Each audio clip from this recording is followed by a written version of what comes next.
Bom dia a todos, estamos dando início a mais um XP Connection. Eu, Celso Plácido, estrategista-chefe da XP Investimento, estou aqui com Ricardo Kim, analista-chefe. Bom dia, Kim. Bom dia, Celso. Bom dia, Gustavo. Bom dia, pessoal. Isso aí, mais um XP Connection aí. Mas, enfim, a gente vai conversar um pouco de mercado de trabalho e economia, enfim, mercado de bolsa, investimentos. Mas vamos dar início aí. Isso aí, Gustavo Cruz aqui, do lado direito. Bom dia, Celso. Economista. Bom dia, Kim. Bom dia a todos que estão assistindo a gente. Acho que a gente precisava falar desse tema, que já está começando a aparecer vários números bem negativos do mercado de trabalho. Como a gente já antecipou no ano passado, a gente acreditava que isso ia acontecer. Então a gente vai comentar o que estava acontecendo no ano passado, o que a gente já está vendo, que já está surgindo de número concreto e o que a gente acredita que ainda está por vir no mercado de trabalho e não vem coisa boa, infelizmente, para todos. É isso aí. A ideia hoje é falar um pouquinho disso, né? O nosso mercado de trabalho, taxas de desemprego, quais os segmentos, né, os setores da economia que vem perdendo mais postos de trabalho. Obrigado, Ricardo Caltabiano. Obrigado. Vamos então dar andamento aqui. Obrigado aí pelo feedback. O pessoal já falando que está tudo ok. A gente vai dar andamento, então.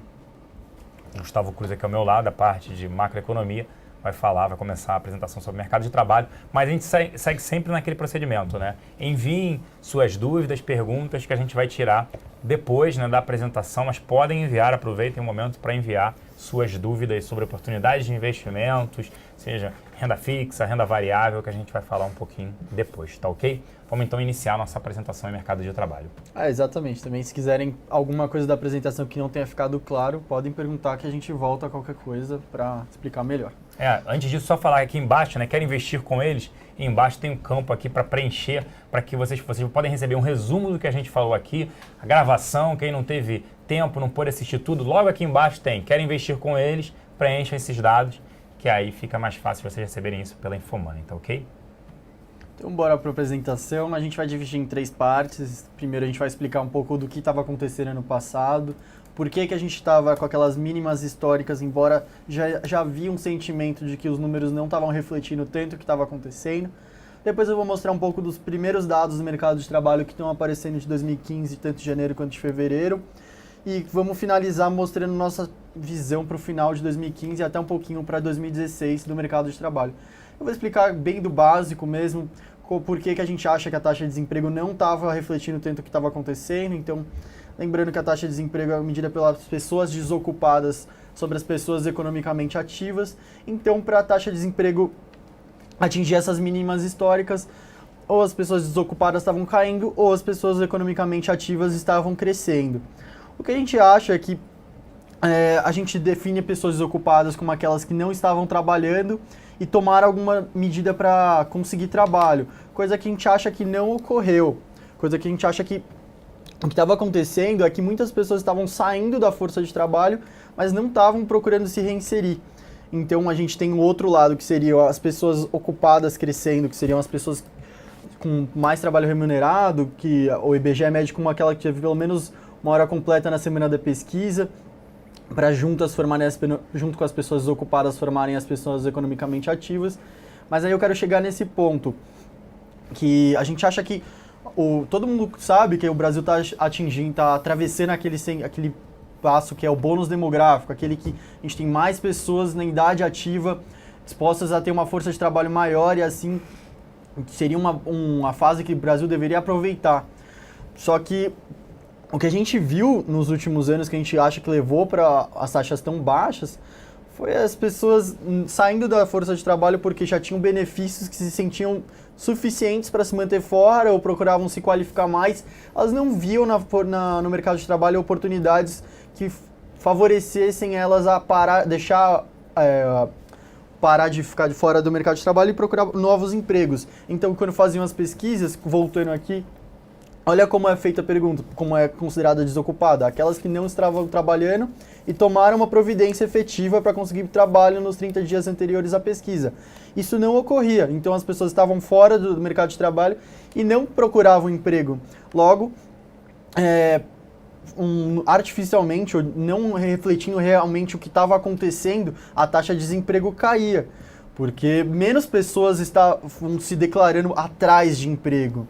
Então a gente chega a mínimas históricas, sendo que, na verdade, não estava aumentando pelo motivo que seria o melhor, que seriam mais pessoas exercendo trabalho remunerado. Então estava acontecendo o contrário, a taxa de desemprego estava caindo, podemos dizer, pelo jeito errado, pelo jeito pior para a saúde do mercado de trabalho do país. Aí aqui eu já quero mostrar, então, um pouquinho por que a gente agora, depois de atingir essas mínimas históricas, já está começando a fraquejar o mercado de trabalho. A gente já vê a taxa de desemprego revertendo, já está indo para uma trajetória ascendente. Enquanto a gente teve fechou ano passado com 4,8 em 2014, esse ano a gente já vai chegar para cima de 5. A gente acredita que deve bater quase 6 no final de 2015. E 2016 deve continuar ainda mais, além de 6. O mercado de trabalho deve demorar para reagir. Então aqui a gente já vê que já está reagindo, já está mudando a direção da taxa de desemprego. No gráfico 2 aqui a gente já vê a taxa de desocupação dos meses de fevereiro já está em 5,9%, a porcentagem da PE, enquanto ano passado estava em 5,1%, já um ponto bem claro, a evidência de como a taxa de desemprego vai voltar a subir depois de muito tempo.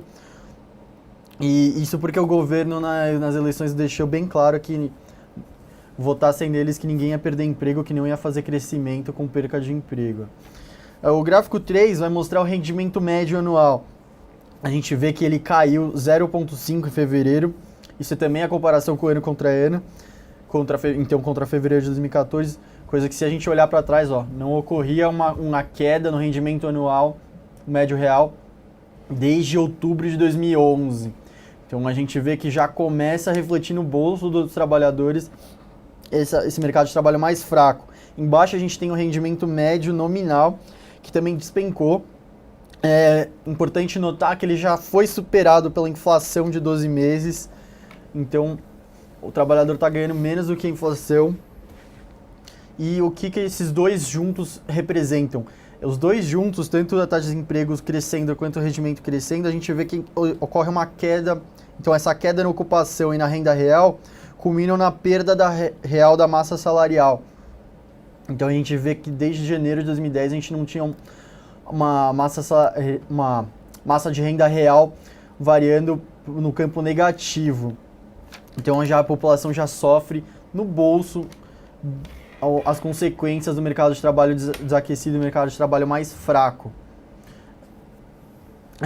Antes de chegar nesse gráfico, voltando aqui um pouquinho, o que a gente vê também é que as empresas já começam a substituir, a trocar um trabalhador, um funcionário, por um salário que já tinha um salário alto por um salário menor.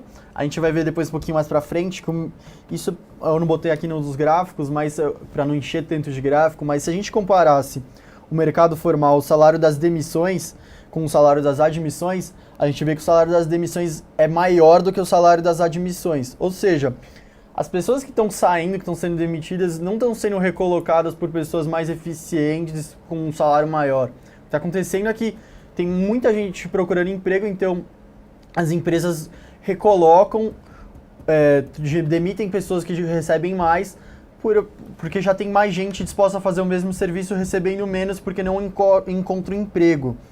Então as empresas vêm reduzindo os quadros de funcionários e reduzindo por salários menores. A gente vê todos os dias no jornal algum setor falando que está demitindo, que está dando layoff, que não tem perspectiva de crescimento no quadro de funcionários.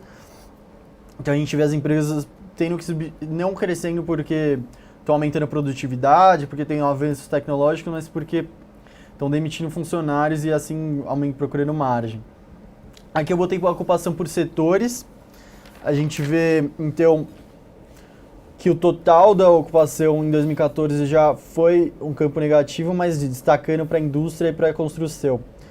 Os serviços também, que sempre colabora positivamente na ocupação já não está mais contribuindo tão fortemente, mas principal, eu vou destacar um pouco a construção mais para frente, mas a indústria já vinha refletindo bem forte. A gente vê que a produção industrial só vem registrando o IBGE, mostrando a produção industrial caindo bem fortemente ano contra ano, mês contra mês. Os resultados continuam negativos. A Anfávia ontem mostrou um resultado bem ruim e aumentou ainda mais a perspectiva de contração no ano de 2015.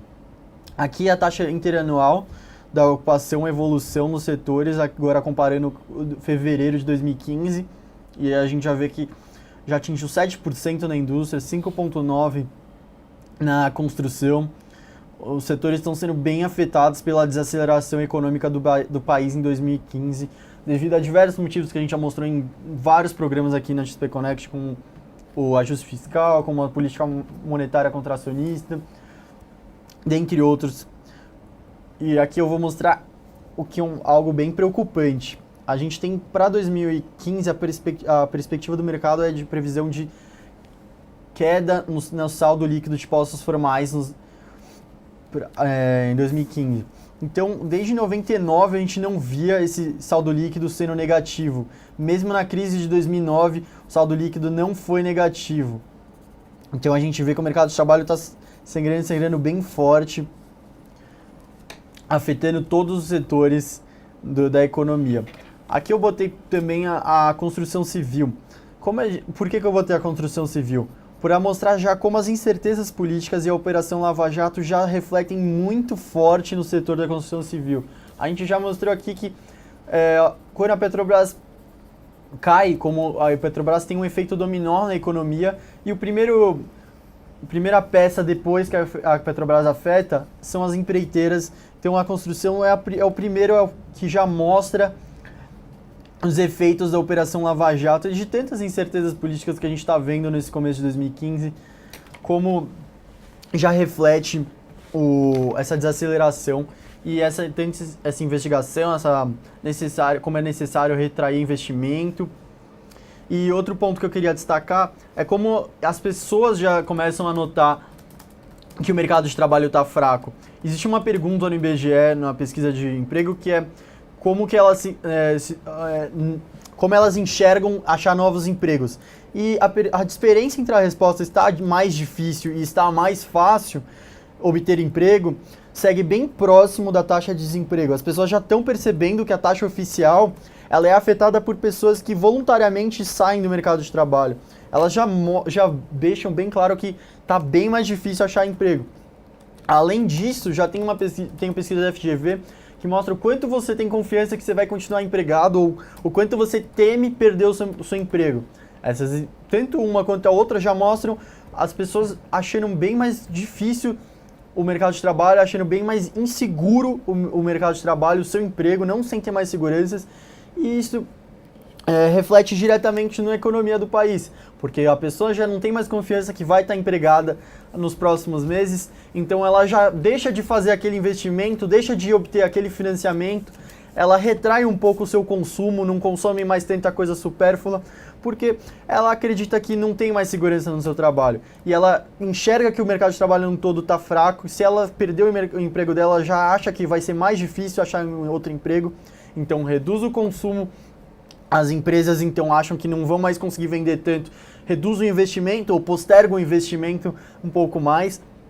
E isso é efeito cascata. A economia como um todo é refletida por esse sentimento de insegurança, essa incerteza política, essa incerteza que está tão propagada na economia nesse ano, reflete na população, na sua rotina diária, e isso gera um ciclo que deve permanecer tanto nesse ano até o final do ano, tanto no ano que vem, que as pessoas ainda vão demorar um pouquinho para ter um pouco mais de certeza que as coisas voltaram a caminhar certo, isso se a gente conseguir voltar à normalidade. Eu vou passar aqui para o Celso e para o Kim, daqui a pouco eu dou mais uma comentada, mas acho que da apresentação, se alguém ficou com alguma dúvida, pode mandar no chat que a gente responde. Isso, e também sem problemas. Preenchendo, né? Quer investir com eles, vocês podem receber a apresentação e também um resumo do que foi discutido aqui. Então aí embaixo tem quer investir com eles, vocês podem preencher, que vocês receberão um resumo do que a gente discutiu hoje, o próprio vídeo, quem não pôde assistir tudo, e também a apresentação, se necessário for. Vale a pena a gente discutir aí para acessar xpi.com.br/abra sua conta, né? Tem acesso aí a todas as informações sobre o mercado, oportunidades de investimentos, renda fixa, renda variável e oportunidades de investimentos, né? Vamos tirar aqui algumas dúvidas que nós já anotamos aqui, né? O SMP, que é do nosso chat ali no Pregão ao Vivo, perguntando, parece que o Temer ajudou a derrubar o dólar hoje, é justificável isso? Sim, né? A gente até, eu mesmo postei no Facebook ontem à noite, quando foi confirmado, imaginei, falei, chutaria a bolsa para cima e dólar hoje para baixo, né? A gente destacou, enviou logo no início de abril um e-mail, um relatório sobre por que estamos mais otimistas com a bolsa em abril. São 3 fatores principais, né? O março a gente estava mais cético, pessimista, o índice apresentou uma queda na casa de 0,84%, nossa carteira recomendada mensal subiu na casa de 4,3%, não é isso? Ela acabou que a gente chama outperformando o índice mais de 5%. No mês de abril nós estamos mais otimistas, primeiro, uma relação Planalto e Congresso, a gente acreditava que ela ia melhorar, está melhorando. Mais indicação disso com a nomeação do Michel Temer para ser o interlocutor entre Congresso e Planalto, PMDB e PT, botaram alguém no PMDB. PMDB está no Senado, na Câmara e na parte de intervenção, de discussão com o Congresso. Então é impressionante, PMDB aí mandando. Esse era um dos dados que a gente acreditava ocorreu. Primeiro ponto. Dilma e Levi, depois do que a segunda gafe, digamos assim, do Levi, numa reunião com estudantes de economia de Chicago, ele falou numa reunião fechada de que ela se esforçava, a presidente se esforça, tal, mas nem sempre faz o mais eficaz, toma atitudes mais eficazes. A Dilma veio e defendeu ele, não, ele foi mal interpretado. Ponto. Para esse alinhamento. Fora o Levi tentando buscar acordos, né, junto, toda hora, toma café com o Cunha, toma café com o Renan, tentando se associar e mostrar, gente, ficou no Senado, no CAI, 7 horas justificando o ajuste fiscal. Esse era outro ponto para a gente estar acontecendo. Terceiro, o balanço da Petrobras, que a gente acredita que sai esse mês. Poxa, mas o balanço da Petrobras, o que tem a ver para subir bolsa? Ele destrava isso tudo que você falou de tem desemprego, Petrobras está sendo uma boa responsável. Seus fornecedores, a gente viu já várias reportagens, Macaé, Rio de Janeiro, um aumento no desemprego por conta, está travado. Vários fornecedores não recebem da Petrobras dinheiro por conta disso. Olha, para crédito mesmo travou. Hoje a Triunfo, negociado em bolsa, a Tepis falou, não está tendo crédito para infraestrutura dos bancos privados, só os públicos.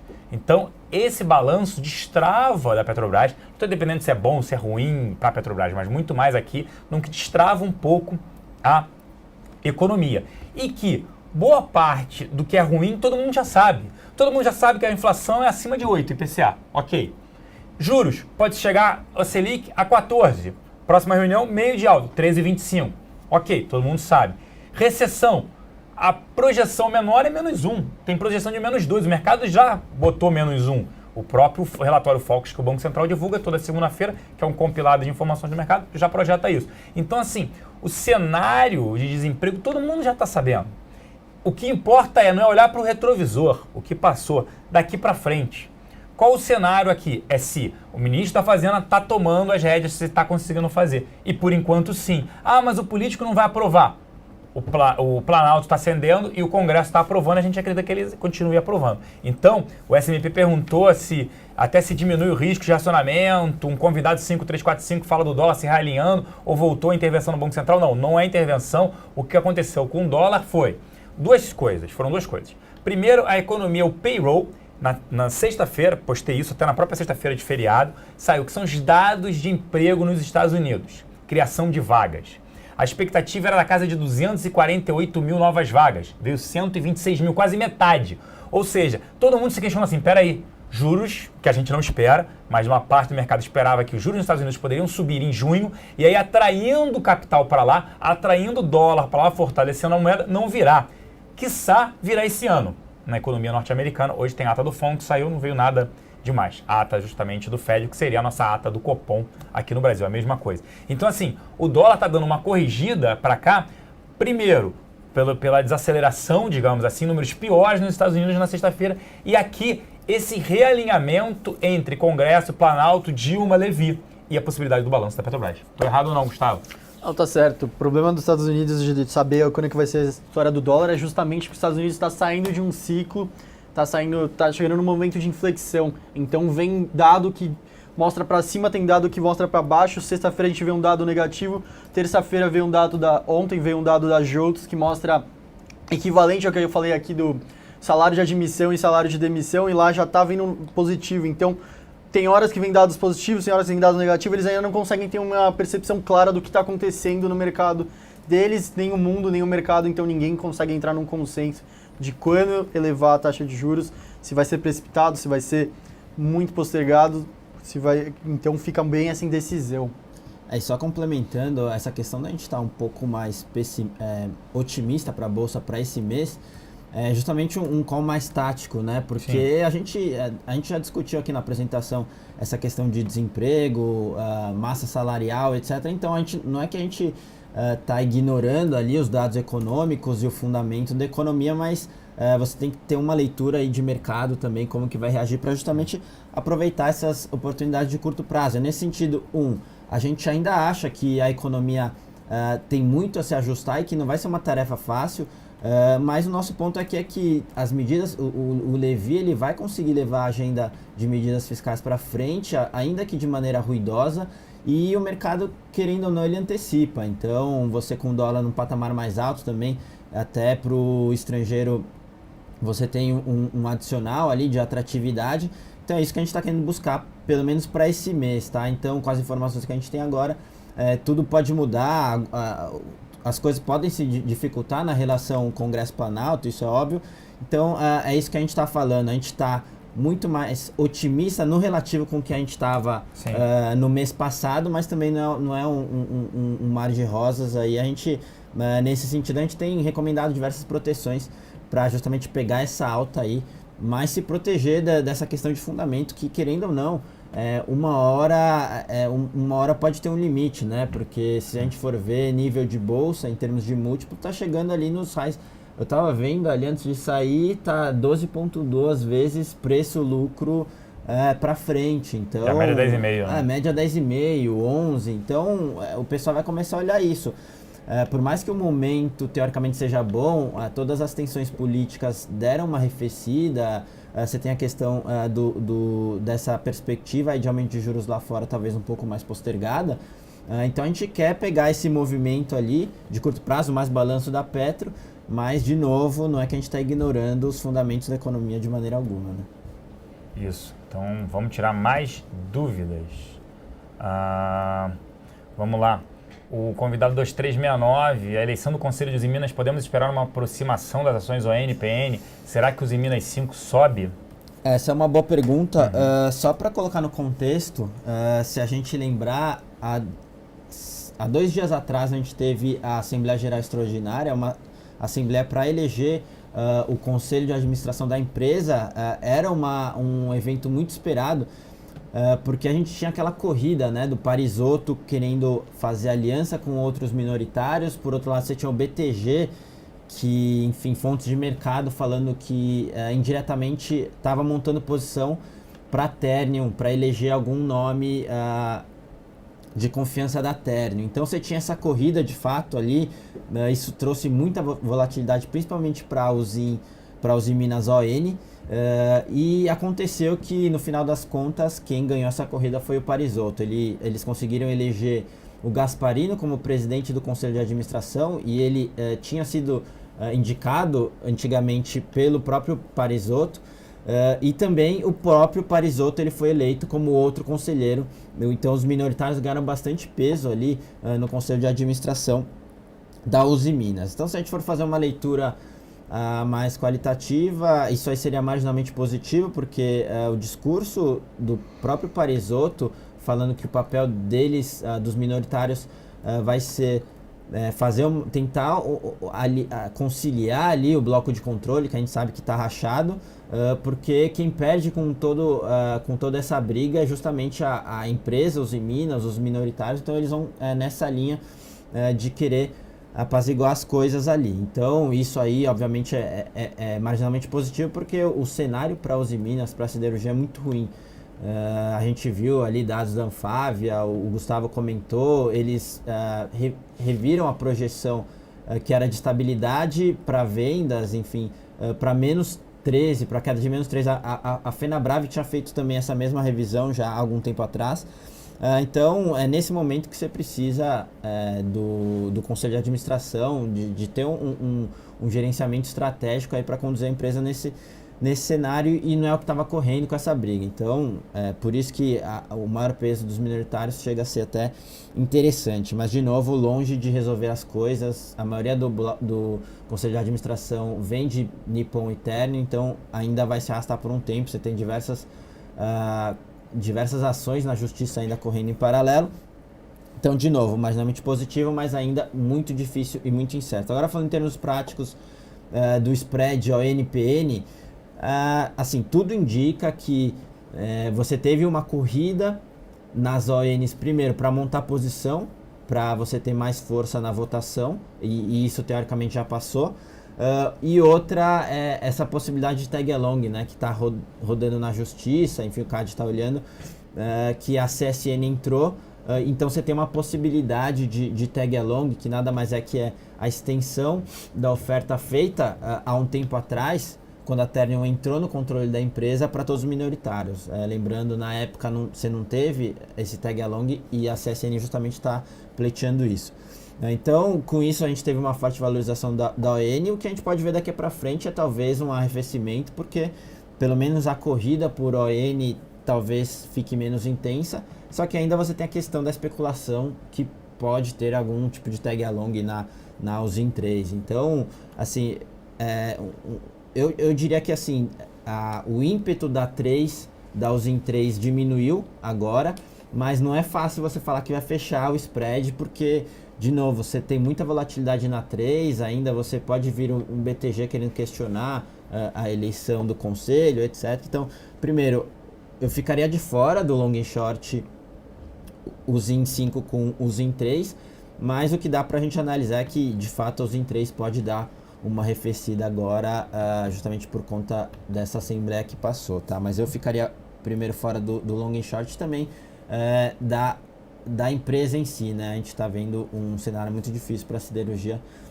Talvez, se tivesse que escolher uma empresa do setor, GGBR seria melhor, mas, de novo, a gente não gosta do setor aí para ter exposição, pelo menos no curto e médio prazo.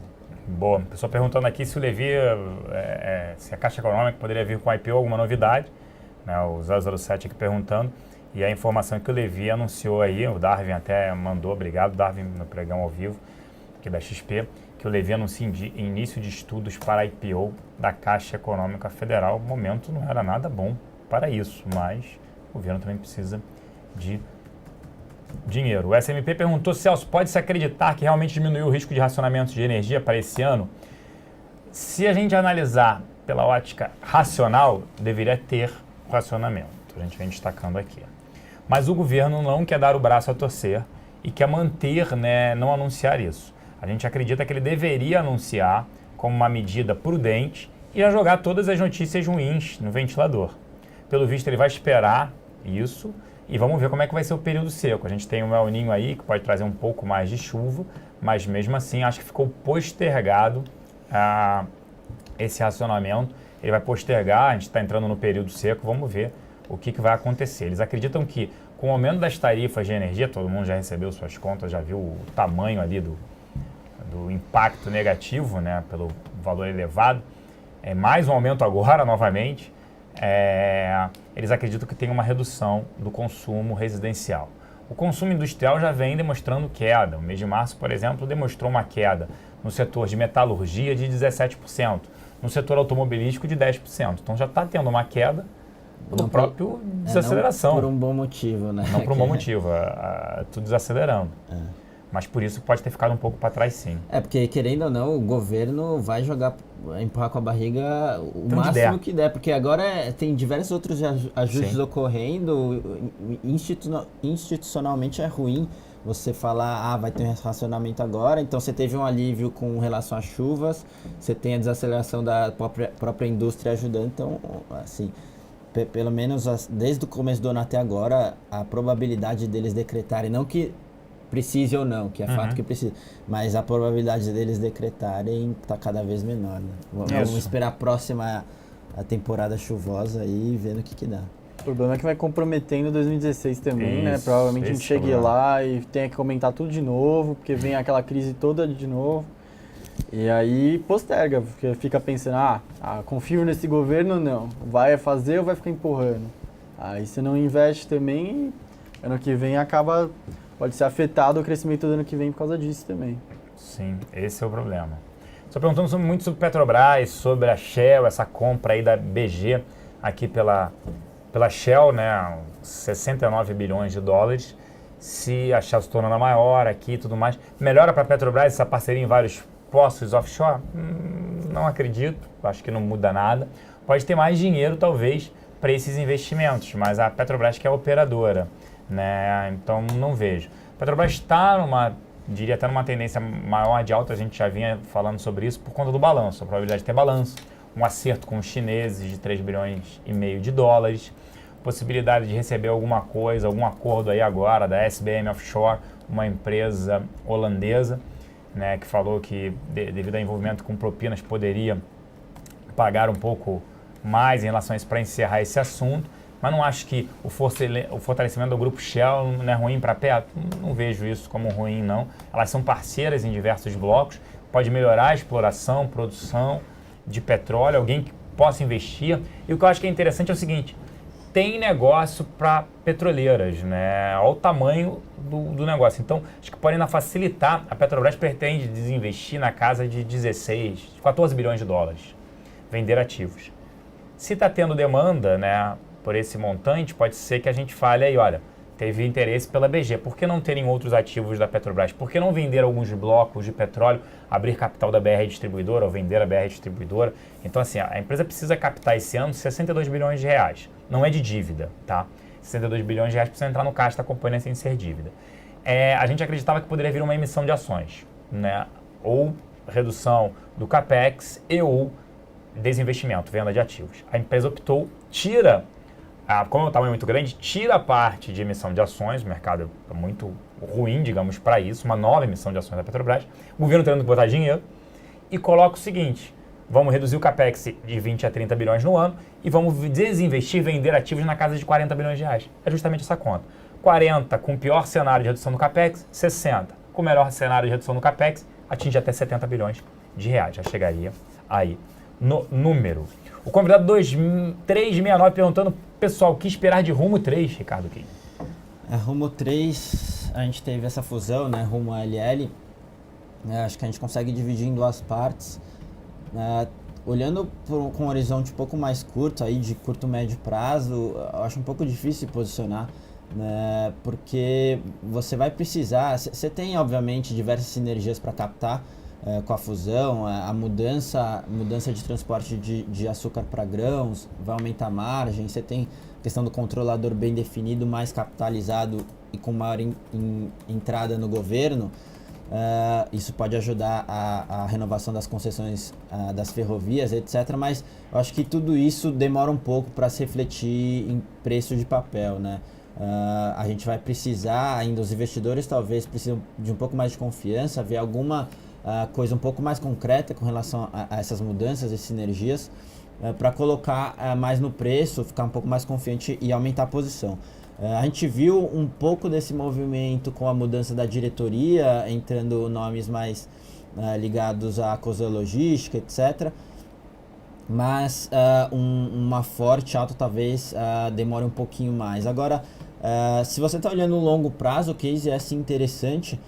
Você tem um nível de múltiplo relativamente baixo ali, principalmente depois dessa queda, aí, tudo bem que voltou um pouco agora, mas se você colocar em termos de risco-retorno um múltiplo relativamente baixo com diversas sinergias que boa parte delas devem ser captadas ali ao longo do tempo. Acho que vale aí uma alocação para o portfólio, você separar a parte do portfólio para ficar alocado em logística. Rumo é um bom veículo para você fazer isso, ainda que com uma exposição não tão grande, devido a essas questões de incerteza com relação à sinergia.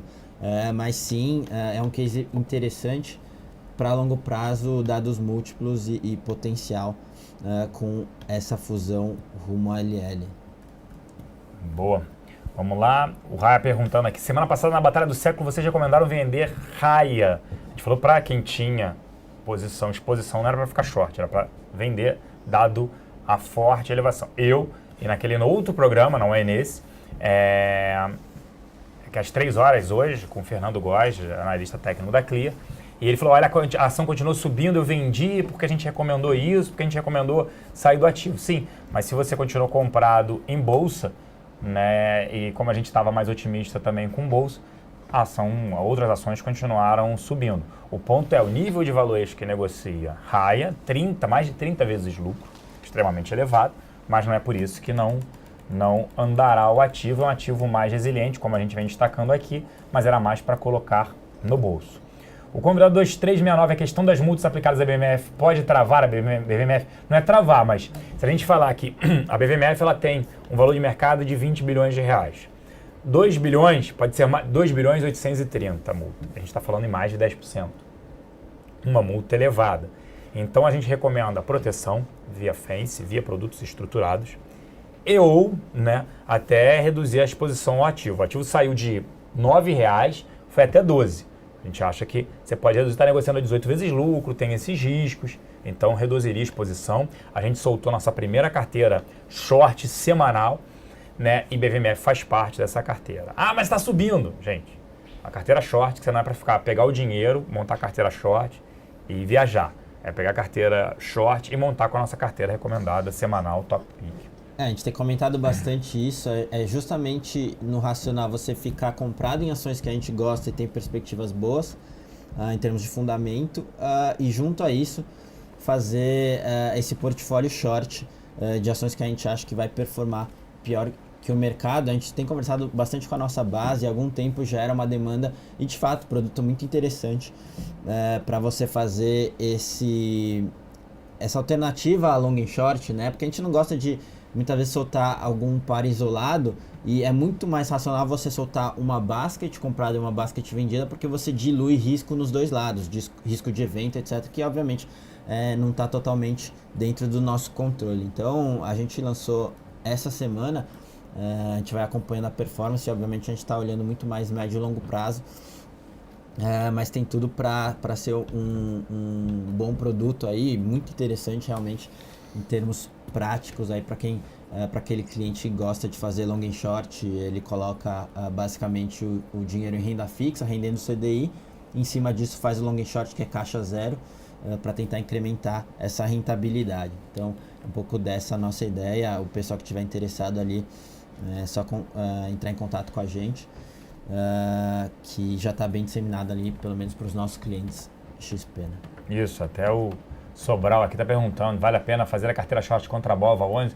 Não, a gente prefere nos ativos que a gente está recomendando, né? Porque aí você está pegando uma cesta, está pegando BOVA. É melhor os ativos que a gente tem na ponta que a gente está recomendando na Top Pick, tá? Teve questionamento aqui, a forte queda, né, nos últimos dias de BB Seguridade, alguma informação, não é só correção, você tem justamente aí o Levi falando hoje, né, então pode ter vazado já isso, de que o governo estuda a possibilidade de abrir capital da Caixa Seguridade. Aí você tem uma empresa aberta, tiver outra, não tem dinheiro novo, você provavelmente divide e depende do nível que venha, mas provavelmente BB Seguridade é por isso. A gente está aqui pensando em soltar uma proteção, uma fence também nessa, não é, Kim? É isso aí, BB Seguridade, querendo ou não, esticou bastante ali nos últimos dias. A gente estava conversando na nossa reunião de portfólio de reduzir um pouco a exposição, etc. Mas com certeza um posicionamento racional para você fazer, você que tem BB Seguridade no portfólio e já participou dessa alta, fazer uma proteção, que é uma forma de você garantir essa recente alta e caso de fato você tenha uma alta adicional, você participa normalmente da alta. Você obviamente coloca um teto aí, mas ela já esticou bastante, está em níveis de valuation ok, não está uma barganha mais, apesar de ser uma boa empresa. Então nada mais justo e racional do que você fazer uma proteção a custo zero. E qual que é o efeito prático disso?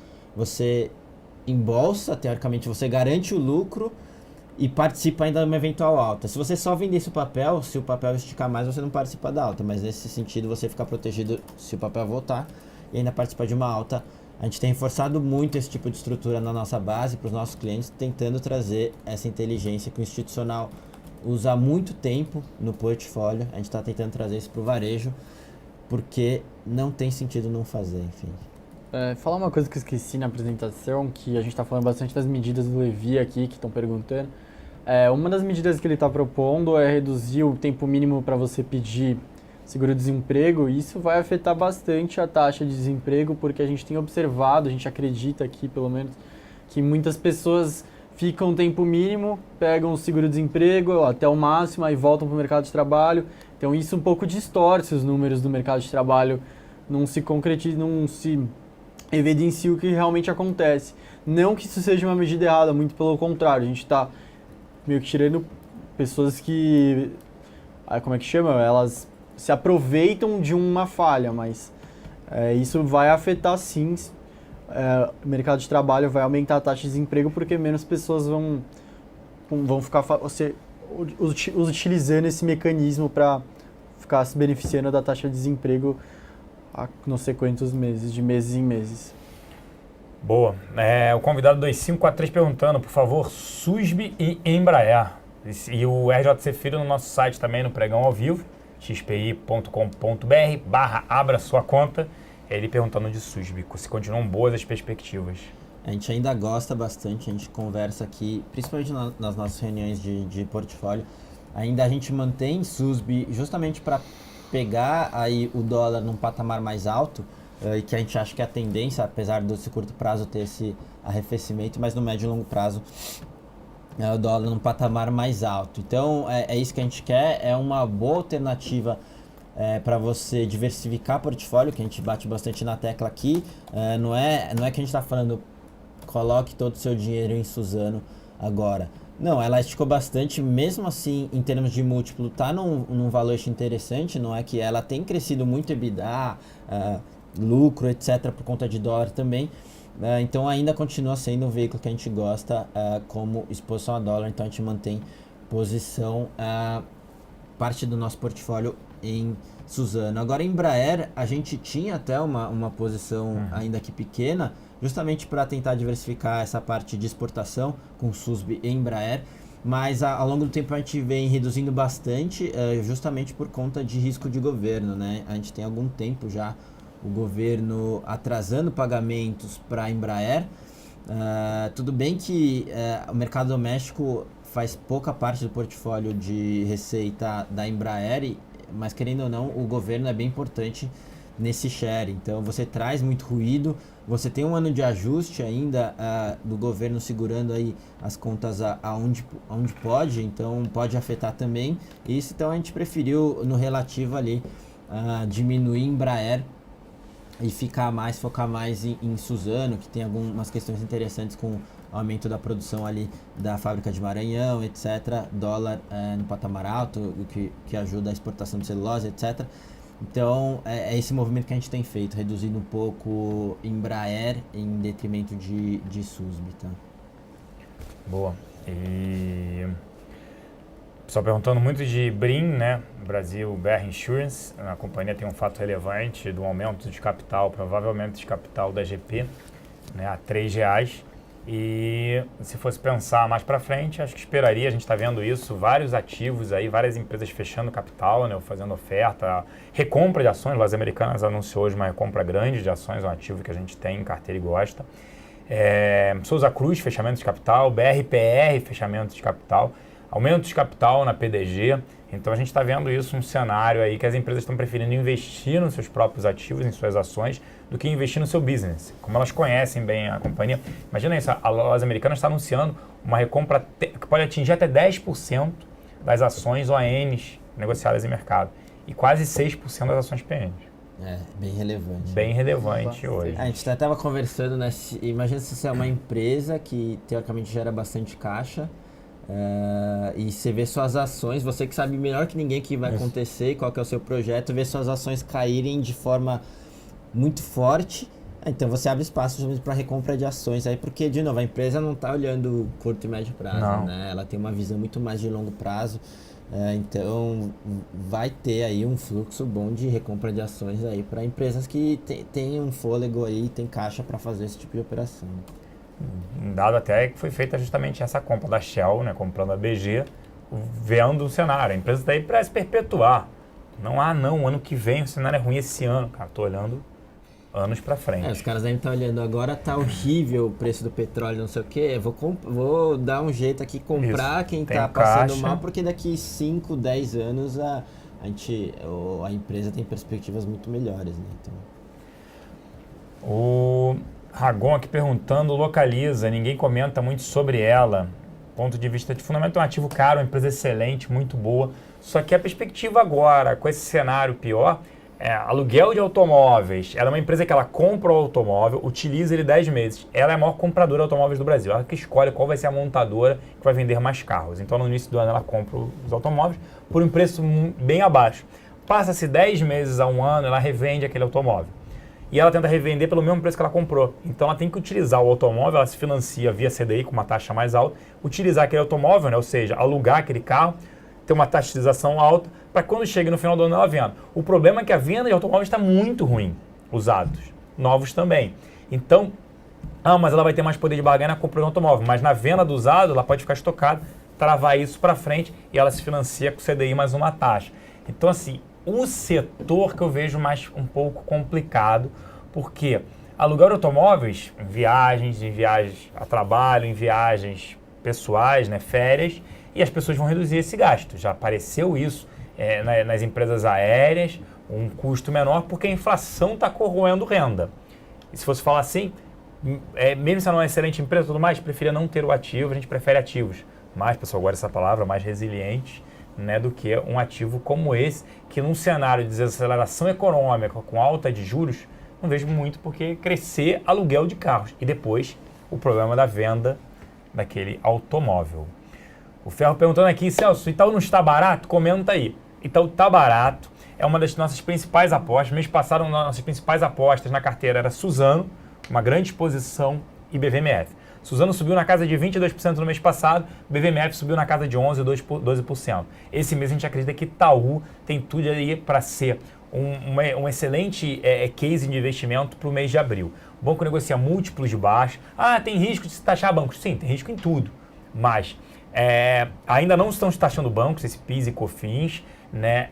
É difícil ver, o pessoal até brinca assim, poxa, o Levi veio de um banco, então vai taxar banco, vai fazer isso. E está negociando a múltiplos baixos, crescimento de crédito é menor, spread financeiro está subindo, o retorno do seu patrimônio vai diminuir? Vai. Era 24% no ano passado, mas se for 22% já é excelente. Fora isso, só está dando crédito para consignado e para imóveis, que são mais seguros. Então, os bancos públicos é que não, fique fora de Banco do Brasil, tem um risco relevante. Mas Banco do Brasil subiu. Sim, pode subir, ninguém está dizendo que não vai subir, mas ficaria fora porque também surpresa, né? Interferência governamental e surpresa com estatais costuma ser sempre negativa, é difícil ver surpresa positiva. Já no caso dos bancos privados, as surpresas costumam ser positivas. Tem muita gente perguntando de Vale, notícias da China, que a China poderia ajudar as mineradoras, afetará mais a Vale, e também o Marreta perguntando aqui, essa fase da Vale, como seria uma possível recuperação? Seria parar de produzir para diminuir a quantidade de minério de ferro no mercado? Boa. A Vale, primeiro comentar essa questão da China, que a China, enfim, soltou um comunicado, ou notícias aí de que ela vai subsidiar as mineradoras que estão, de fato, passando por um momento ruim ali, obviamente por causa dessa questão de preço de minério, mas se a gente fizer uma leitura para a Vale, seria, de certa forma, negativo, né? Porque a Vale, as mineradoras, as grandes mineradoras, elas contam com justamente fechamento de capacidade dessas mineradoras de alto custo, né? Que elas estão passando por um momento ruim. Então faz parte do ciclo, né? Você tem um aumento grande de capacidade nesses últimos anos e agora, principalmente China desacelerando, você tem ainda essa questão da entrada por exemplo, Vale, BHP, Rio Tinto entrando muito forte com capacidade, porque querendo ou não, eles já tinham projetos contratados, você não pode simplesmente parar um projeto no meio, etc. Então você vai ter esse aumento de capacidade. E então a China ajudando, você posterga um pouco esse fechamento de capacidade. E até a Vale comentou, o Murilo comentou há algum tempo que eles esperavam que esse fechamento de capacidade acontecesse de uma forma mais rápida e não é o que está acontecendo, está demorando um pouquinho mais. As empresas elas estão, enfim, queimando caixa ali para sobreviver, então está demorando um pouco mais. Então, primeiro, essa questão da China chega a ser marginalmente negativa ali para preço de minério, enfim, e para as mineradoras, principalmente para a Vale. Agora, falar desse momento que a Vale passa agora, o que dá para fazer para recuperar, acho que pouco tem a fazer, né? Você está passando por um ciclo aí das commodities e aí, mais especificamente do minério, um ciclo de baixas. Você vai ter ainda uma pressão muito forte com relação ao preço do minério de ferro.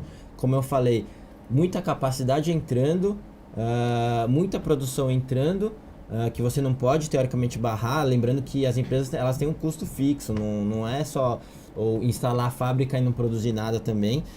Por outro lado, você tem uma China desacelerando muito forte e também a fechamento de capacidade demorando um pouco. Então, se você junta tudo isso, de fato, você espera que a pressão sobre o preço de minério fique por um bom tempo ali, prejudicando a receita das mineradoras. Agora, a Vale também tem o outro lado que ela vai gastar muito dinheiro em investimento nesse ano e no próximo, em termos de CAPEX. Então isso aí vai pressionar a caixa, eles já cortaram dividendos para esse ano, muita gente falando que não vai ter, ou que vão cortar mais dividendos para o ano que vem, e de fato faz sentido.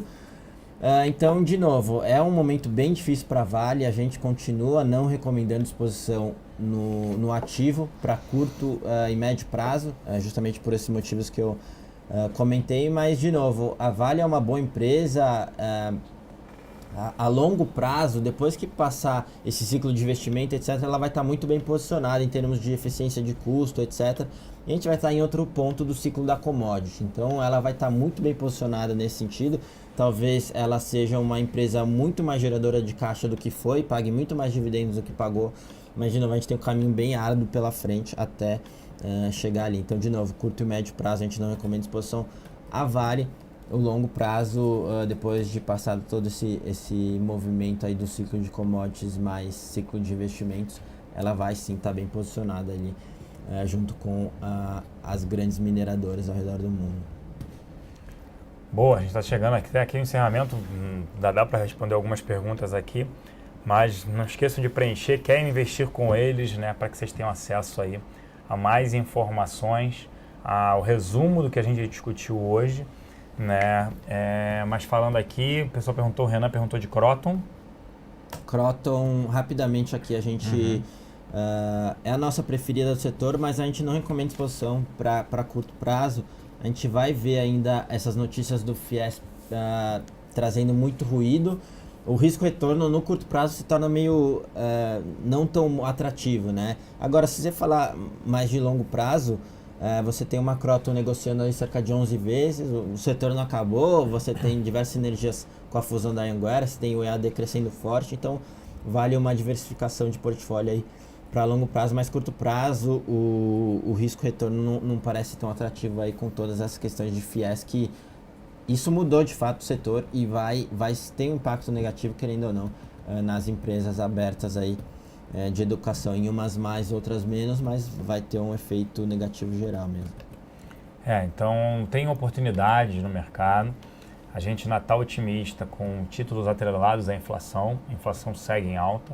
A gente está menos otimista com títulos de renda fixa pós-fixados, a gente prefere títulos pré-fixados, títulos atrelados à inflação, né? Poderia ser também um CDI, pós-fixados não, tá? Aproveitar a taxa de pré-fixado, tem algumas taxas, estava em janeiro 17, estava 13,5%, então fixar uma taxa dessa por um período mais longo seria interessante. A gente já falou que para abril a gente está um pouco mais otimista com o bolso, um viés neutro quando você fala em alocação, de ativos, né, mas mais otimista mesmo com essa taxa de inflação. Aproveitar o momento de taxa de inflação elevada. Imagina você pegar uma debênture incentivada, IPCA mais 7, mais 6. Inflação supera 8, com mais 6, 14. Líquido. Se for mais 7, 15, líquido de R. Então tem LCIs, também LCAs atreladas a CDI ou a inflação, né, IGPM, PCA. E pós-fixados não, ficaria um pouco de fora nesse sentido. Essa questão também. de debênture incentivado não é que a gente recomenda colocar todo o seu Não. capital nisso, né? Porque você tem um risco a mais, não tem FGC, FGC. etc. Mas, de novo, assim como em renda variável a gente faz uma ponderação de portfólio, uma visão mais estratégica, renda fixa, obviamente, tem que fazer o mesmo e alocar um pouco menos de capital numa operação mais arriscada, mas cujo retorno é maior. Então, ponderar isso aí, colocar um pouco só no portfólio nisso. Também tem LC e LCA, porque não tem nada definido com relação Sim. a imposto, etc. Acho que ainda Por vale enquanto ela vale, o risco-retorno. E aí, mas é justamente isso que a gente procura aqui. A XP não é uma corretora de ações, alguma coisa desse tipo. Muito mais que isso, é um shopping financeiro. Nossa plataforma traz fundos de terceiros, traz renda fixa, mais de 400 debêntures. fundos. Então, investimentos lá fora, pouco exatamente. capital protegido. Capital protegido, as nossas carteiras recomendadas, nossos comentários de renda variável. Então, de novo, a gente como análise aqui quer trazer uma coisa prática de investimento, não é só falar no teórico, não. É você ponderar a renda variável, renda fixa ali, e a XP é um belo canal aí para fazer isso. Atingimos 20 bilhões de reais em custódia, somos maiores que muitos bancos aí, então a XP vem crescendo bastante, é um shopping center financeiro. Sobre a OGX, gente, a gente não acompanha, o ativo subiu muito ontem, né? Pessoal perguntando, poxa, é OGX, o ativo subiu muito ontem, mas foram 20 negócios apenas realizados. Hoje, 8 negócios e 12 mil reais. Ninguém mais olha, ninguém mais acompanha. É fácil de puxar um ativo como esse, a gente não tem como comentar, infelizmente, e pelo baixa liquidez. Sobre o setor alimentício, o pessoal falou sobre JBS Marfrig. JBS talvez dê para ter, a empresa vem reduzindo o endividamento, a empresa vem, muito alavancada em dólar, então isso beneficia a companhia. O preço do boi vem subindo, vem repassando bastante esse custo da carne. Quem comeu carne comeu, quem não comeu, já disse o governo, vai comer ovo, né? O preço da carne é para exportação. Já Marfrig ficaria totalmente fora. Por quê? Tem um problema de governança corporativa. A companhia segue extremamente alavancada. Pode ter uma venda à companhia, alguém comprar porque tem um segmento interessante aqui no Brasil. Sim, pode ter, mas é aquilo que a gente falou, a gente gosta de ativos bons, ativos com management, com governança corporativa. JBS dá para surfar um pouco essa onda de dólar, exportadora, exposição aos Estados Unidos, preço da carne para cima. Marfrig não surfaria essa onda. Lembrando que hoje ainda temos o programa Batalha do Século, análise técnica versus análise fundamentalista, a partir das 3 da tarde, eu mais Fernando Góes, analista técnico da Clear. Mas lembrem, XP é um shopping center financeiro que tenta ajudar vocês ao brasileiro a investir melhor. A poupança chega a ser um absurdo, corroendo, a inflação corrói. A poupança dá 6,5% ao ano, a inflação está de 8%. E 8%, gente, vamos lá, vamos ser bem sinceros, tudo pra gente sobe 2 dias, sobe 10. Colégio sobe 10, plano de saúde sobe mais de 10, tudo, alimentação sobe mais de 10. Então nossa inflação não é de 8%. Nossa inflação é bem maior. Imagina com a poupança com 6,5%. Então, por isso que tem que, no mínimo, buscar investimentos que deem um retorno maior. Atrelados à inflação, porque você fica protegido, mais uma taxa.